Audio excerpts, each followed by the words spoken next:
జై ముదిరాజ్. ముదిరాజ్ బంధువులరా, ఈరోజు ఒక చాలా శుభదినం. ముదిరాజ్ సంక్షేమ సమితి ఈరోజు తన నూతన కార్యాలయాన్ని ప్రారంభించడం జరిగింది.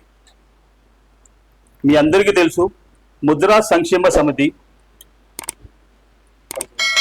మేజర్ లక్ష్యం ఏంటంటే, మనకి ఎన్నో సంవత్సరాల నుంచి పెండింగ్లో ఉన్న జీవో 15 అమలు చేయడము, ముదిరాజులని బీసీఏలోకి తీసుకురావడము, ఇది ముదిరాజుల ఏకైక లక్ష్యం.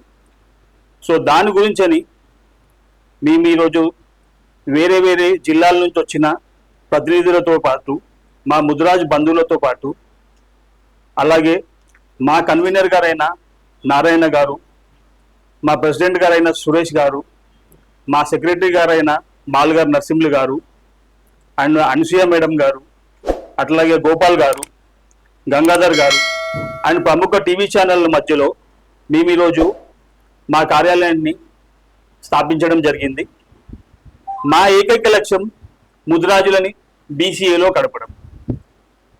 ఇప్పుడున్న ప్రతి ఒక్క నాయకులకు తెలుసు, ముదిరాజులకి గత 70 సంవత్సరాల నుంచి అన్యాయం జరిగిందని ప్రతి ఒక్క నాయకులకు తెలుసు, ప్రతి ఒక్క పార్టీకి తెలుసు. కానీ ఇన్ని సంవత్సరాలు మేము మమ్మల్ని ముదిరాజులను వెనుకకు నెట్టిపడేసినా కూడా ఇప్పటికీ కూడా వాళ్ళ అన్న లేదా వాళ్ళు ప్రామిస్ చేసిన లేదా వాళ్ళు వాగ్దానం చేసిన మాటలు ఇంకా నిలబెట్టుకోవట్లేదు. ఇప్పటికే మన కాంగ్రెస్ పార్టీ పవర్లోకి వచ్చి చాలా కాలమైంది.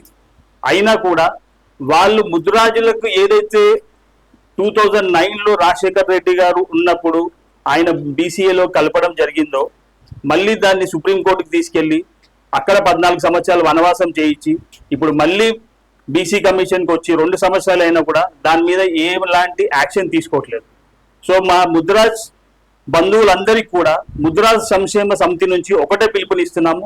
మీ నాయకులను మీరు గట్టిగా అడగండి, ముదిరాజులకు మీరు ఎందుకు అన్యాయం చేస్తున్నారు, ముదిరాజులకు మీరు ఇప్పటివరకు ఏం చేసినారు, మీరు మీ పదవులు ఏమైనా, మీ ముదిరాజులు అంటే మీకు ఓన్లీ ఏటీఎం లాగానే కనిపిస్తున్నారా, మేము ఓన్లీ ఓట్ బ్యాంక్ ఏనా, మీకు మమ్మల్ని ఎందుకు అన్యాయం చేస్తున్నారు, మా పదవులు తీసుకొని వేరే వాళ్ళకి ఎందుకు ఇస్తున్నారు, మాకు న్యాయంగా రావాల్సిన హక్కులు ఏవైతే ఉన్నాయో అవన్నీ వేరే కులం వారికి మీరు ఎందుకు పంచిపెడుతున్నారు, మీకు జ్ఞానం లేదా, బుద్ధి లేదా, మీరేం చేస్తున్నారు, మీరు ఈ పెద్ద పెద్ద పదవుల్లో ఉన్న మీరు ముదిరాజులకు ఇప్పటివరకు చేసింది ఏంటి అని మీ నాయకులని, గ్రామ స్థాయి నాయకులని, మండల స్థాయి నాయకులని, జిల్లా స్థాయి నాయకులని, స్టేట్ స్థాయి నాయకులని మీరు గట్టిగా నిలదీయకపోతే మన ముదిరాజ్ జాతి అంతరించిపోతుంది. మన పిల్లలకు ఉద్యోగాలు రావు, సరైన ఎడ్యుకేషన్ రాదు. మనం ఏమీ అడగట్లేదండి. మనకు అనంతరామన్ కమిటీ 1970లో అనంతరామన్ కమిటీ ఏదైతే వాళ్ళు నివేదిక రూపొందించినారో అదే నివేదిక ప్రకారము మనకి రావాల్సిన హక్కులను మనం అడుగుతున్నాము. మనం వేరే కులాలను కొట్టి మనకు పెట్టమని అడగట్లేదు.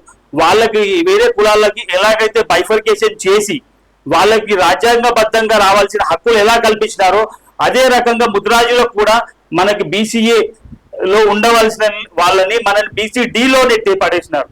సో వాళ్ళు మళ్ళీ తప్పు చేసినామని ఒప్పుకొని ముదిరాజులని బీసీఏలో కలిపి వాళ్ళకి రావాల్సిన న్యాయమైన హక్కులు, రాజ్యాంగబద్ధంగా రావాల్సిన హక్కుని వాళ్ళకి కల్పించాలని ఈ ప్రభుత్వాన్ని, మా ముదిరాజ్ పెద్దలను నేను ముదిరాజ్ సంక్షేమ సమితి నుంచి వాళ్ళని వేడుకుంటున్నాను.